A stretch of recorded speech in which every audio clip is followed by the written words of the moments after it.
Hey, it's NPR's Book of the Day. I'm Andrew Limbong. Fiction is all about making things up that are true. That's a line from today's guest, Mark Kurlansky. He's a food writer known for deep, thorough dives on subjects such as salt or oysters or cod. But he's just written a novel titled Cheesecake about a cheesecake recipe that has a legacy of more than 2,000 years. Kurlansky has written plenty of novels, actually. And in this interview with NPR's Scott Simon, it seems as if, for Kurlansky, fiction and nonfiction are parallel routes towards the same destination, which is the truth. That's ahead. This message comes from Wayfair.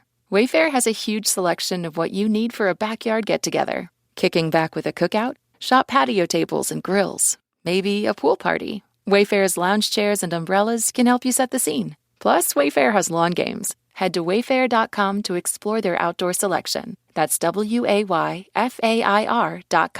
Wayfair. Every style, every home. This message comes from Instacart. It's that time of year again, back to school season. And Instacart knows that the only thing harder than getting back into the swing of things is getting all the back-to-school supplies, snacks, and essentials you need. So here's your reminder to make your life a little easier this season. Shop favorites from Staples, Best Buy, and Costco all delivered through Instacart so that you can get some time back and do whatever it is that you need to get your life back on track. Instacart. We're here. There's a saying that everything in New York winds up being about real estate. Mark Kurlansky's new novel is set mostly on one block of New York's Upper West Side that sees a lot of change from the 1970s on, but begins with a cheesecake, one that traces back to Cato the Elder. He was one of Rome's most right-wing politicians, the kind of figure who could not get elected dog catcher on the Upper West Side, if such a position, God forbid, existed in the neighborhood. But more than 2,000 years ago, Cato did something that had never been done before. He published a recipe. Once a recipe is published, there's no telling where it will go. It may live forever. Roman senators may not be immortal, but recipes can be. The novel is Cheesecake, and Mark Kurlansky, the James Beard Award-winning food writer, joins us from our studios in New York. Thanks so much for being with us.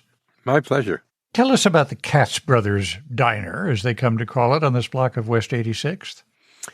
These Greek immigrants who moved to New York to find their fortune, and they were told by people who had been there before that the way Greek immigrants get started is to have a diner. So they opened a diner, and they shortened the name to Katz. They called it the Katz Diner because they were told that the neighborhood was Jewish.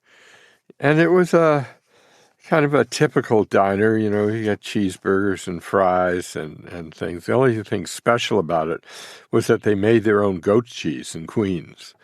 But then they started seeing that the neighborhood was changing, which is what they wanted, why they came to the neighborhood. They were told it was a neighborhood in transition, and they wanted to be part of that transition and buy real estate. And at a certain point, they decided that this was no longer a place for a Greek diner, and they needed to be an upscale restaurant, which they named Mykonos. And as one of the attractions, they decided that they were going to do the Cato cheesecake recipe from 160 BCE. And this is an actual recipe, right? It is an actual recipe, yes. I give the recipe in the introduction of the book. One of the reasons I originally got interested in this whole idea of this cheesecake recipe, aside from the fact that it's absolutely fascinating to me that the first recipe would be for cheesecake, of all things, is that the recipe is completely incomprehensible. And if you try to follow it word for word, you end up with something totally inedible. So you can try it if you want. Good luck with that. You've written a number of what I'll just call deeply researched nonfiction books about food, including Salt and Cod. Why is Cheesecake a novel? Well, first, I should point out that it's not a new thing for me. This is my sixth book of fiction. And although I'm probably better known for nonfiction, I love writing fiction. I love telling stories, making things up. You know, the fiction is all about making things up that are true. And this book actually went through an evolution. Originally, I wrote a series of short stories about different groups on 86th Street who made Cato's Cheesecake, and they all made it differently, and they all had very different events. And then I realized, well, wait a minute. If they're all living on the same block, they probably know each other and have contact with each other. And so I kind of mushed everything together and made it a novel. You've seen all this in the Upper West Side, haven't you? The food. Yeah, I mean, I've lived on this block for maybe 27, 28 years. And I've seen tremendous change. And, in a lot of ways, it's sad. A lot of people have been driven out of homes they loved. Some of the old Jewish people talk about the disappearance of the landslide, which is a Yiddish word which originally meant, the old Jewish community, but they mean just the old community. But now, when they talk about the disappearance of the landslide, people frantically Google to try to find out what that word means. Look, I usually don't wind up interviews with novelists this way, but do you have a favorite cheesecake? I loved my grandmother's cheesecake. Now, my grandmother was from Lithuania, but she, as a young girl, her family moved to the Lower East Side, and she grew up in the Lower East Side. And she made the kind of cheesecake that was made in Eastern Europe. It had no cream cheese in it. It was made with farmer's cheese and lemon. It had a pie crust. And you don't see cheesecake like this around very often. In 1928, a guy named Arnold Rubin invented what is known as the New York cheesecake, which is with cream cheese and a graham cracker crust. But I really like this earlier version. Mark Kurlansky's new novel is Cheesecake. Thank you so much for being with us. My pleasure talking to you, Scott. And just a reminder that signing up for Book of the Day Plus is a great way to support NPR's book coverage and public media. And you'll get to listen to every episode sponsor-free. So please, go find out more at plus.npr.org/Book of the Day.